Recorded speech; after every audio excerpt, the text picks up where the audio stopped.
Hi, Abraham. How are you? Hi, how's it going, Dave? Better than I deserve. What's up?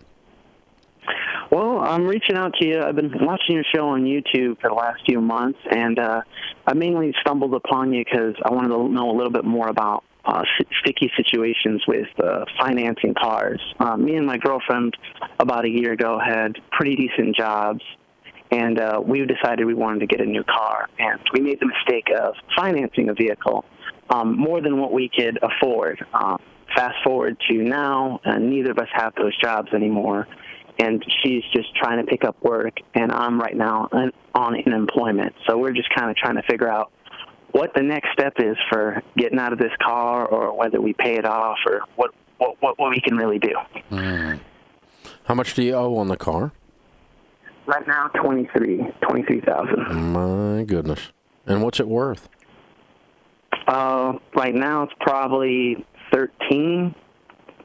Who said? 13, maybe 15. Who said? Oh, you're just Kelly guessing. Blue Book. Okay. Kelly Blue Book private sale or? Yeah, private sale. Okay. Probably 15 then. Okay. So you're like 8 in the hole already. You bought the car new. Brand new. Yeah, what kind of car? It's a Jeep Patriot 2017. Okay.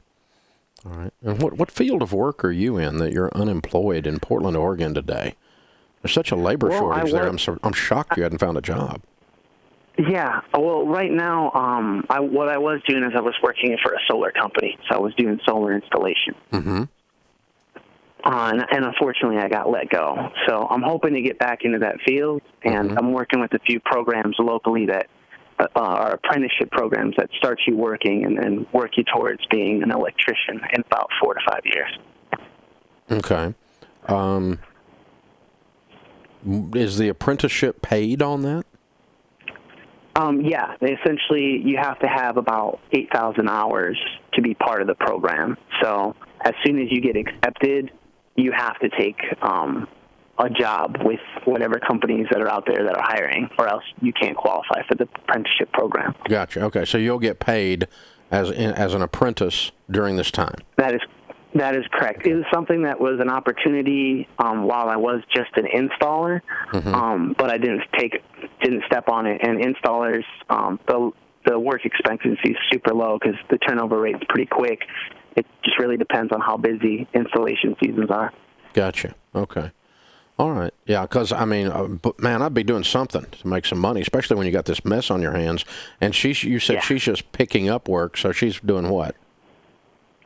She right now works for a catering company, so she's trying to find something a lot more permanent. And we got this next week, we got a bunch of job fair events that we're lining up, and pretty much take anything that can work around our schedule, so that way we can not just be stuck under one employer and be able to maximize our budget. Good, yeah, because, I mean, your schedule's pretty open right now. Exactly. So, we need to go make some money on the short term. I mean, like panic money almost, right? We're going to go crazy just for a short period of time. I'm not suggesting these jobs you're picking up, but I would have like 3 jobs by the end of the week doing something so that I can get this get rid of this stupid car. But you're going to have to be able to pay it down, because I'm guessing your credit is not going to allow you to go borrow $8,000. Yeah, no, definitely not. This was our first vehicle, and we had no credit history at all. Oh, God. So it's been able to build our credit a little bit, but in comparison to what the amount of debt it is, it's just not worth it. I'm sure the interest rate was ridiculous. Yeah, it's like something like 17%. Oh, God. Okay. Yeah. Man, you guys, the bad news is you've learned a harsh lesson. The good news is you learned it early in life.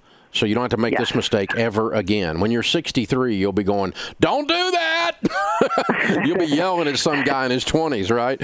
Oh man, because you'll remember this pain the rest of your life. So yeah, it's all about the answer to your question is it's all about income, and all about short-term income and long-term income both, to clear the debt, to get the debt paid down far enough to get the car sold.